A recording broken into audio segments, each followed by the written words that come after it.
Welcome to unique GS centre. कई students को नीर और रीर कॉन्सेप्ट को लेकर थोड़ा कन्फ्यूज़न हुआ है। हालांकि ये टॉपिक थोड़ा कॉम्प्लेक्स तो ज़रूर है, इसलिए इस पे एक सेपरेट वीडियो हम यहाँ बना रहे हैं। विश्वास मानिए, आप वीडियो के अंत तक बने रहिएगा। इसके बाद आपको इस टॉपिक को लेकर कन्फ्यूज़न नहीं होगा और डिस्कशन के बाद हम लोग PYQ भी सॉल्व करेंगे। सबसे पहले अगर एक्सचेंज रेट का बात करें तो शुरुआत में कुछ चीज़ को आप थोड़ा ध्यान में रखिएगा। एक्सचेंज रेट, जैसे हम लोगों को पता है कि हर एक देश का अपना एक करेंसी होता है, ठीक। जैसे कि और हर एक देश के करेंसी का वैल्यू एक नहीं होता है, तो ये भी समझेंगे कि हर एक देश का करेंसी अलग अलग का वैल्यू अलग अलग क्यों होता है और एक दूसरे से अलग क्यों होता है। चलिए, सबसे पहले एक उदाहरण के तौर पे मान लेते हैं कि यदि मान लीजिए कि $1 जो है अभी 70 रुपया है। कितना है? 70 रुपया है। अगर यही $1 जो है वो 80 रुपया हो जाता है, तो यहाँ पे रुपया के साथ मतलब इंडियन करेंसी के साथ क्या चेंजेस आया है, यहाँ पे देखिए। कॉन्सेप्ट शुरुआत से बता रहे हैं ताकि आपको पूरा फुल अंडरस्टैंडिंग हो इस टॉपिक को लेकर। अब समझिएगा, तो इसमें क्या हुआ है कि रुपया जो है उसका डेप्रिसिएशन हुआ है। क्या हुआ है? डेप्रिसिएशन हुआ है या डीवैल्यूएशन हुआ है। इसका उल्टा होता है एप्रिसिएशन। क्या होता है? एप्रिसिएशन होता है। और डीवैल्यूएशन का उल्टा होता है रीवैल्यूएशन। आप इस कॉन्सेप्ट को भी समझ लो कि सर अगर ऐसा सिचुएशन आए जैसे 70 से 80 रुपया हो गया अगर $1, तो इसको डेप्रिसिएशन कहते हैं, मतलब रुपया डेप्रिसिएट किया या डिवैल्यूएशन किया। सर अगर यही उल्टा होता कि $1 70 से $1.60 हो जाता, इसका मतलब $1 खरीदने के लिए आपको 70 रुपया ना पेमेंट करके 60 रुपया पेमेंट करना होता। मतलब $1 खरीदने के लिए आपको अब कम पेमेंट देना पड़ रहा है, इसलिए वो एप्रिसिएट किया है या रीवैल्यूएशन हुआ है। तो सर ये दोनों एक ही चीज़ है, तो डिफरेंस क्या है ये याद रखिएगा। एप्रिसिएशन या डेप्रिसिएशन या फिर रीवैल्यूएशन और डीवैल्यूएशन। रीवैल्यूएशन या डीवैल्यूएशन जब RBI जो होता है आपका इंटरफेयर करता है, मतलब RBI के द्वारा यदि आपके कंट्री के करेंसी को का वैल्यू को घटाया बढ़ाया जाता है तो उसको रीवैल्यूएशन डीवैल्यूएशन कहते हैं। लेकिन अगर मार्केट कंट्रोल करे और मार्केट के कारण आपके करेंसी का वैल्यू घटा और बढ़ा है तो वो एप्रिसिएशन और डेप्रिसिएशन है। और एक छोटा सा कॉन्सेप्ट है, ये भी आप समझ लो कि सर अगर किसी कंट्री का करेंसी जो होता है वो डीवैल्यूएट होता है या आप कह सकते हो कि उसका डेप्रिसिएशन होता है, तो उसका प्रभाव एक्सपोर्ट के साथ क्या पड़ता है। एक छोटा कॉन्सेप्ट है, इसको समझने के लिए एक छोटा एग्जांपल समझ लीजिए कि मान लीजिए सर, मान लेते हैं कि ये एक पेन है। इस पेन का प्राइस मान लेते हैं ₹1 है यहाँ पे, ठीक है। अब ऐसे सिचुएशन में एक अमेरिकन या एक फॉरेनर आता है भारत पेन खरीदने के लिए, तो $1 में अभी वो 70 पेन खरीद के जाता है। कितना पेन खरीद के जाता है? 70 पेन खरीद के जाता है। लेकिन अगर हमारा रुपया डिवैल्यूएट हुआ है या डेप्रिसिएट हुआ है, ऐसे सिचुएशन में वही फॉरेनर $1, क्योंकि अब $1 80 रुपया हो गया है, इसका मतलब वही इंसान अब $1 में 80 पेन खरीद कर जाएगा। इसका मतलब अब एक ही डॉलर में वो ज़्यादा पेन खरीद लेगा। इसीलिए याद रखिएगा, जब ऐसा सिचुएशन आएगा तो एक्सपोर्ट क्या होगा, तब वो एक्सपोर्ट बढ़ेगा। इसका मतलब लोग ज़्यादा से ज़्यादा पेन खरीदने के लिए इंडिया आएंगे, क्योंकि $1 में जहाँ उनको 70 पेन मिलता था, यहाँ अब उसको 80 पेन मिलने लगा है। इसका मतलब है कि एक्सपोर्ट इंक्रीज़ करेगा। एक्सपोर्ट पे जो होगा वो उसका इम्पैक्ट जो होगा वो पॉजिटिव होगा। इसका इम्पैक्ट क्या होगा? पॉजिटिव होगा यदि करेंसी का डिवैल्यूएशन होता है या डेप्रिसिएशन होता है। याद रखिएगा, ये चीज़ हो गया। उसके बाद और एक कॉन्सेप्ट है, इसको भी समझ लीजिए आप कि सर यदि जो है कि सर अगर $1.70 से अगर $1.80 हो गया तो इसमें ऐसे सिचुएशन में इंडियन करेंसी या रुपया का वैल्यू घटा कि बढ़ा, ये आप देखिएगा। यहाँ पे अंक बढ़ा है लेकिन वैल्यू घटा है। कैसे घटा है सुनिएगा। वही पहले $1 खरीदने के लिए 70 रुपया आपको पेमेंट करना पड़ता था और यही $1 खरीदने के लिए अब आपको 80 रुपया पेमेंट करना पड़ेगा, मतलब ज़्यादा पैसा पेमेंट करना पड़ेगा, इसलिए रुपया का वैल्यू घट गया है। क्या घट गया है? रुपया का वैल्यू। ये हुआ बेसिक कॉन्सेप्ट, आपको समझना, इतना समझदारी आपको होना चाहिए। चलिए अब स्टार्ट करते हैं। अगर एक्सचेंज रेट आपको जानना है कि कैसे रेट डिसाइड होता है तो याद रखिएगा एक्सचेंज रेट। सबसे पहले एक्सचेंज रेट क्या होता है कि किसी करेंसी का प्राइस, किसी करेंसी का प्राइस, एक मिनट, किसी करेंसी का price in terms of other currency. Simple exchange rate का मतलब होता है कि अगर हमको $1 खरीदना है तो उसके लिए हमको कितना डोमेस्टिक करेंसी को देना पड़ेगा, ये होता है एक्सचेंज रेट। अगर हम एक का लेन देन का बात कर रहे हैं, मतलब $1 खरीदेंगे तो कितना करेंसी का पेमेंट करना पड़ेगा। ठीक। एक बहुत महत्वपूर्ण चीज़ आपको याद रखना है कि किसी भी देश, अब मान के आप सोच के चलिए ऐसा क्यों है कि $1 में आपको 70 रुपया देना पड़ रहा है, ये चीज़ कौन डिसाइड किया, ये आपको याद रखना पड़ेगा कि ऐसा क्यों। एक $1 को खरीदने के लिए हम ₹1 क्यों नहीं दे रहे हैं। तो ये सब एक चीज़ याद रखना है कि ये सब सारा चीज़ डिपेंड करता है एक चीज़ पे, जो कि है परचेसिंग पावर। क्या है? Purchasing power. किसी भी कंट्री का जो एक्सचेंज रेट है वो डिपेंड करता है परचेसिंग पावर का। इसका मतलब है परचेसिंग पावर क्या होता है, मान लीजिए कि ये पेंसिल है, इस पेंसिल को भारत में खरीदने के लिए अगर 70 रुपया देना पड़ रहा है तो इसका परचेसिंग पावर, भारत का जो परचेसिंग पावर है, यहाँ पे बात कर रहे हैं इस पेंसिल के लिए, तो 70 रुपया है। लेकिन यही यूएस में अगर इस पेंसिल को खरीदने जाएगा तो यूएस इस पेंसिल को $1 में खरीद लेगा। मतलब यूएस का जो परचेसिंग पावर है इंडिया के तुलना में ज़्यादा है, क्योंकि वो कम ही पैसा में, कम ही करेंसी में इस चीज़ को खरीद रहा है। इसका परचेसिंग पावर स्ट्रॉन्ग है और इंडिया का परचेसिंग पावर जो है वो कम है। इसलिए यहाँ पे लिखा हुआ है, आप देखो कि किसी कंट्री के करेंसी का एक्सचेंज जो रेट होता है वो कौन डिटरमाइन करता है, उसका रिलेटिव परचेसिंग पावर करता है।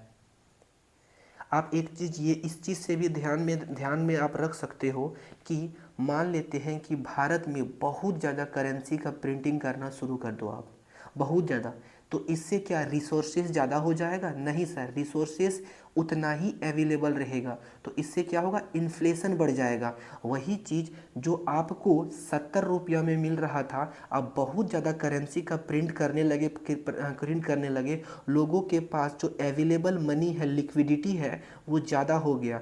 जब लोगों के पास पैसा ज़्यादा हो जाता है तो इसी चीज़ का डिमांड ज़्यादा होगा और लोग अब इसको 70 से छोड़कर 80-90 में भी खरीदने लगेंगे। इसका मतलब आप ज़्यादा अवेलेबल किए अपने करेंसी को, ज़्यादा अवेलेबल किए तो उसका वैल्यू घट गया, उसका वैल्यू घट गया है, उसका परचेसिंग पावर भी घट गया है। जो वो 70 रुपया में खरीद लेता था अब वो 80 रुपया में खरीद लिया। अवेलेबिलिटी ज़्यादा हुआ, डिमांड उसका कम हो गया, अवेलेबल ज़्यादा हो गया, अब उसका परचेसिंग पावर घट गया। आप ऐसे भी याद कर लो, सिंपल, उतना कॉम्प्लेक्स नहीं करना है, बस याद रखो कि एक्सचेंज रेट जो होता है वो परचेसिंग पावर पे डिपेंड करता है।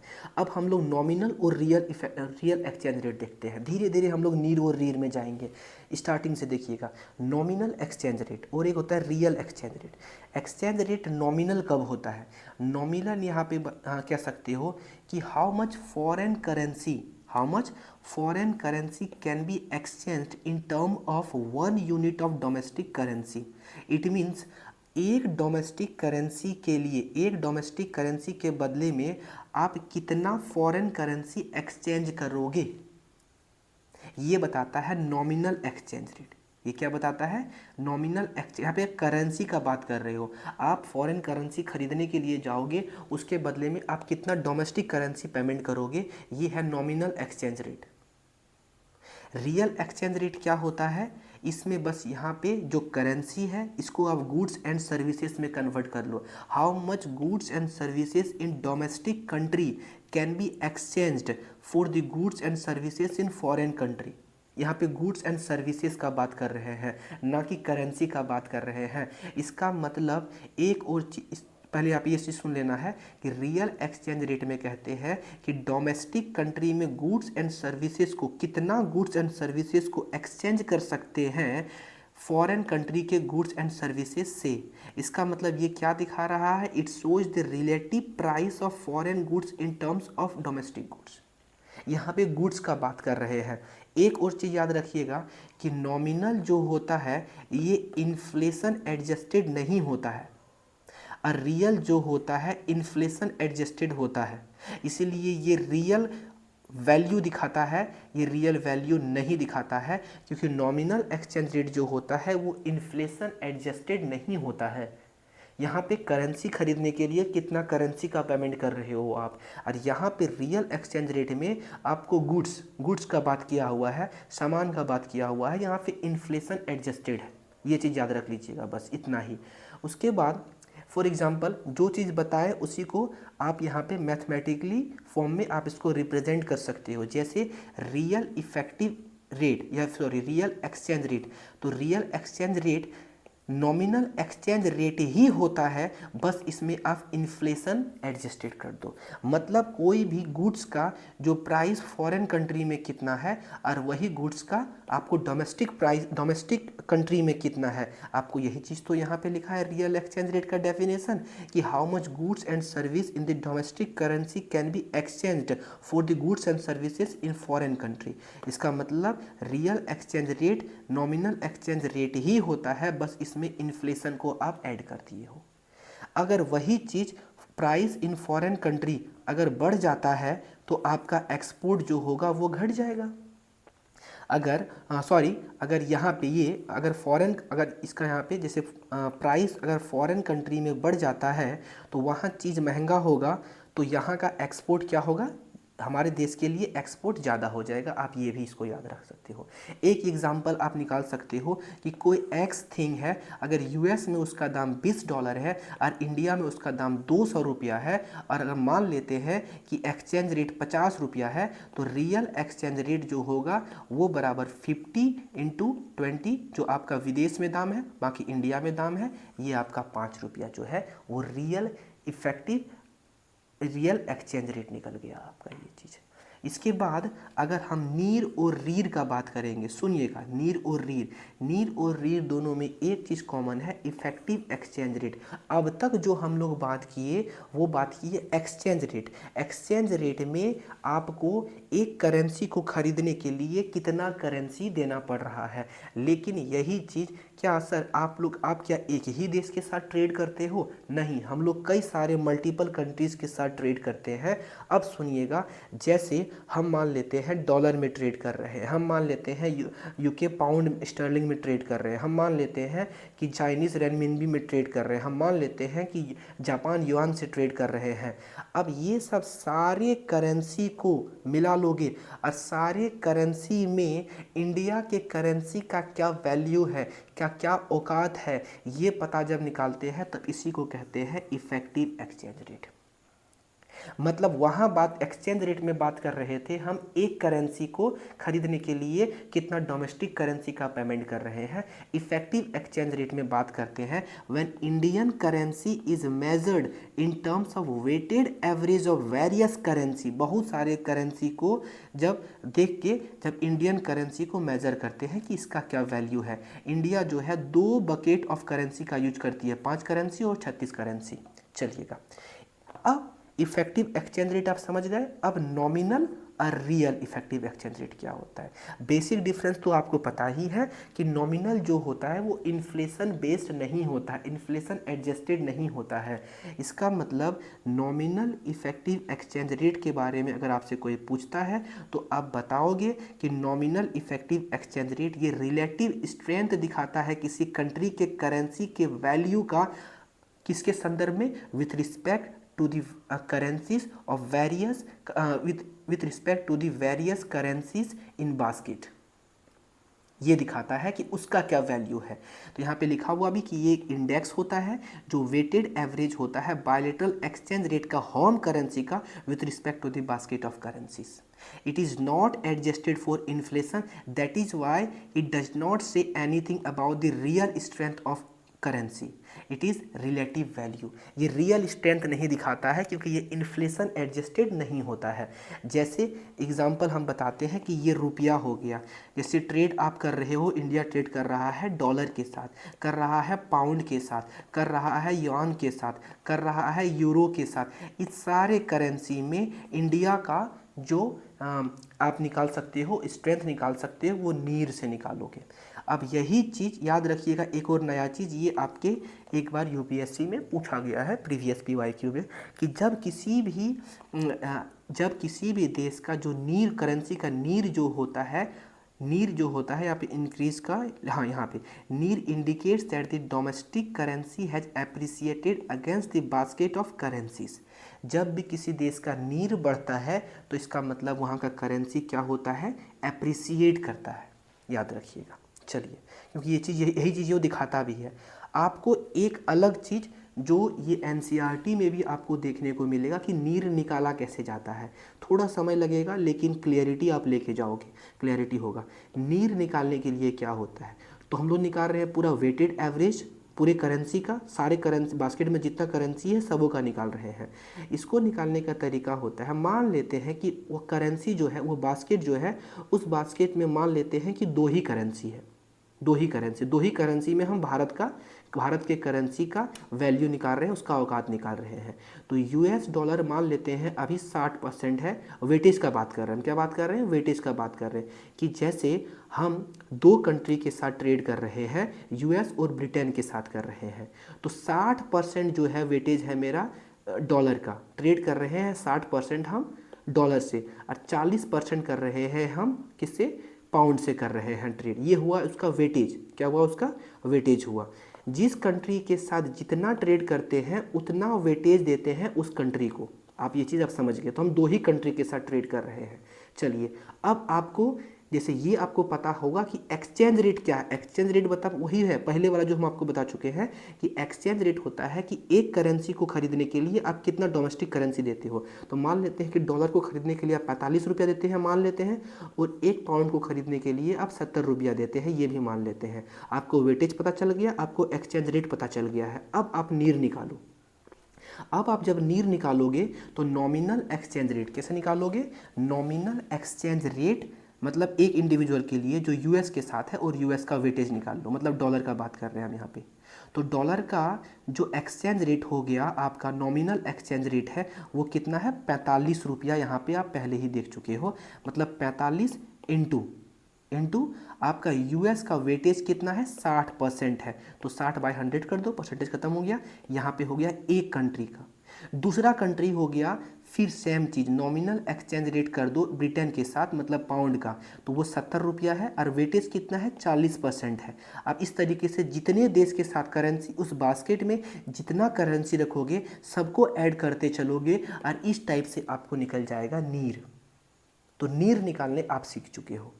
नीर निकालने का ये आप पर्टिकुलर फॉर्मूला होता है। नीर जो होता है इन्फ्लेशन एडजस्टेड नहीं होता है। नीर जब बढ़ता है तो आपका रुपया एप्रिसिएट करता है, इतना आपको याद रखना है। अब रीर के बारे में याद रखिएगा। रीर के बारे में बस इतना याद रख लीजिए कि रीर जो होता है वो नीर ही होता है, लेकिन एक चीज़ ऐड कर दीजिए उसमें, इन्फ्लेशन एडजस्टेड।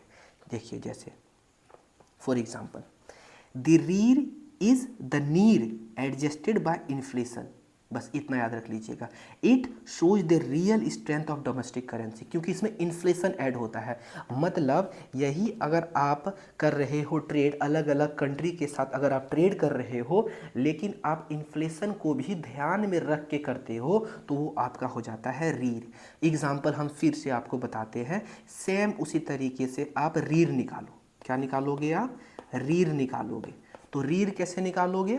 तो रीर निकालने का तरीका, मान लेते हैं यहाँ की 6 मेंबर कंट्री है, 6 देशों के साथ ट्रेड कर रहे हैं। ये 6 देश है, चाइना, हांगकांग, यूरो, ये आपको पूरा 6 देश हो गया। रीर निकालने का तरीका सेम होगा। रियल एक्सचेंज रेट, यहाँ पे इफेक्टिव नहीं, क्योंकि यहाँ करेंसी का बात नहीं कर रहे हम लोग, रीर निकाल ही रहे हैं। मतलब इफेक्टिव एक्सचेंज रेट, मतलब बास्केट वाला करेंसी पूरे करेंसी के साथ निकाल रहे हैं, तो बराबर क्या होगा? रियल एक्सचेंज रेट, एक करेंसी वाला रियल एक्सचेंज रेट किसका? एक कोई भी एक कंट्री का पहले ले लो आप, डॉलर का। तो डॉलर का मान लेते हैं 45 था, तो 45 इंटू वेटेज, मान लेते हैं कि 6 कंट्री में से यूएस का जो वेटेज है 40% है, तो सेम होगा आपको 40/100। कोई दिक्कत नहीं है। इस तरीके से अलग अलग कंट्री का आप करोगे। एक कंट्री का मैंने यहाँ पे करके आपको दिखा दिया, real exchange rate into weightage 40/100। तो अंतर क्या हुआ? तो सेम आ गया sir, nominal effective exchange rate जैसा। अंतर यही हुआ कि सर यहाँ पे आपका रीर है, मतलब यहाँ एक और स्टेप चले जाओगे, आपका जो वो 45 है वो रियल एक्सचेंज रेट नहीं है, वो नॉमिनल एक्सचेंज रेट है। मतलब सिर्फ करेंसी के बदले करेंसी कितना दे रहे हो आप। अगर यही रीर जो है आपका निकालना होगा, ये रियल एक्सचेंज रेट, तो आप कर दो nominal exchange rate by price in foreign country bye price in domestic country. मतलब हर एक देश के साथ निकालते समय आप रीर के जगह ये फॉर्मूला यूज करोगे, और इससे जो आप पर्टिकुलर हर एक देश का निकालते जाओगे तो ये आपको रीर निकल जाएगा। इससे ज़्यादा आपको नीर और रीर में नहीं जानना है। बस एक बात याद रखो, जितना अभी मैं बताने जा रहा हूँ, एक्सचेंज रेट पहले समझो। एक्सचेंज रेट क्या होता है? किसी एक कंट्री के करेंसी को खरीदने के लिए कितना करेंसी का पेमेंट कर रहे हो, ये एक्सचेंज रेट होता है। अब उसी में एक्सचेंज रेट कौन डिटरमाइन करता है? उसका परचेसिंग पावर डिटरमाइन करता है। उसके बाद नॉमिनल, याद रखिएगा, नॉमिनल एक्सचेंज रेट, इफेक्टिव नहीं। नॉमिनल एक्सचेंज रेट क्या होता है? करेंसी को खरीदने के लिए आप कितना करेंसी का पेमेंट करते हो, यही नॉमिनल है। अगर रियल का बात कर दोगे तो इसमें इन्फ्लेशन ऐड हो जाएगा। मतलब रियल एक्सचेंज रेट बराबर nominal exchange rate price in foreign country bye price in domestic country हो गया। ये हो गया, ये एक खत्म। अब आ गए इफेक्टिव वाले में। इफेक्टिव एक्सचेंज रेट क्या होता है? ये एक्सचेंज रेट ही होता है, लेकिन यहाँ एक कंट्री का बात नहीं करोगे, यहाँ बास्केट होगा, उस बास्केट में कई सारा करेंसी होगा, क्योंकि कई सारे करेंसी के साथ हम ट्रेड करेंगे। उनमें से इंडियन करेंसी का क्या वैल्यू होगा, क्या औकात होगा, उससे निकालेंगे, तो उसको कहते हैं effective exchange rate. Effective exchange rate में एक होता है नॉमिनल। नॉमिनल में क्या होगा आपको, उसमें सिर्फ करेंसी का वैल्यू निकालेंगे डिफरेंट करेंसीज में, ये इन्फ्लेशन एडजस्टेड नहीं होगा। रियल में क्या होगा, रियल इफेक्टिव एक्सचेंज रेट में हम इन्फ्लेशन बेस्ड निकालेंगे। ये पूरा रिवीजन हो गया आपका। चलिएगा, इसके बाद यहाँ देखिए कुछ कुछ सवाल आपको बनाना है PYQ में। एक सवाल पूछा गया UPSC सिविल सर्विस 2022 में। सवाल है, एन इंक्रीज इन नॉमिनल, नीर जब बढ़ता है तो पैसा एप्रिसिएट होता है। जस्ट मैंने अभी बताया, ये सही है। An increase in REER indicates improvement in trade competitiveness. अगर रीर बढ़ता है तो कॉम्पिटिटिवनेस बढ़ता है। क्या ये स्टेटमेंट सही है? आप सोच के देखो। जब रीर जो होता है वो इन्फ्लेशन एडजस्टेड होता है, इसका मतलब इन्फ्लेशन एडजस्टेड हो गया तो रीर बराबर जो हो गया आपका वो नीर होता है, लेकिन खाली price in foreign country bye domestic currency. लेकिन रीर जब बढ़ेगा तो रीर बढ़ेगा, इसका मतलब फॉरेन कंट्री में जो उसका प्राइस है वो इंक्रीज करेगा। जब फॉरेन कंट्री में प्राइस इंक्रीज करेगा तब आपका जो होगा वो ट्रेड कॉम्पिटिटिवनेस घटेगा, ना कि बढ़ेगा। मतलब ट्रेड घटेगा। यहाँ देखो आप, an increase in REER implies exports become more expensive. Export अब ज़्यादा एक्सपेंसिव हो जाएगा इम्पोर्ट के तुलना में। Therefore an increase indicates a loss in trade competitiveness. REER बढ़ेगा तो कॉम्पिटिटिवनेस बढ़ेगा, जिसके कारण ट्रेड घटेगा। An increasing trend in domestic inflation relative to inflation in other countries is likely to cause an increasing divergence between near and rear। Simple statement है sir, इतना आप समझ लोगे कि जो नीर होता है आपका और रीर जो होता है ये डोमेस्टिक इन्फ्लेशन जब बढ़ता है तो आपको नीर और रीर के बीच डाइवर्जेंस जो है वो ज़्यादा होता है, क्योंकि इन्फ्लेशन एक है बिना इन्फ्लेशन, एक का इन्फ्लेशन का है, तो डोमेस्टिक इन्फ्लेशन बढ़ेगा, दोनों में डाइवर्जेंस तो बढ़ेगा ही बढ़ेगा। मतलब 1 और 3 स्टेटमेंट सही है आपका सर, ये है आपका। इसके बाद यहाँ पे एक है, ये 2019 में क्वेश्चन पूछा गया था, इसको आप एक बार देख लेना। इससे ज़्यादा आपको नीर और रीर के बारे में जानने का ज़रूरत नहीं है। चलिए, आपको समझ में आया है तो थैंक यू।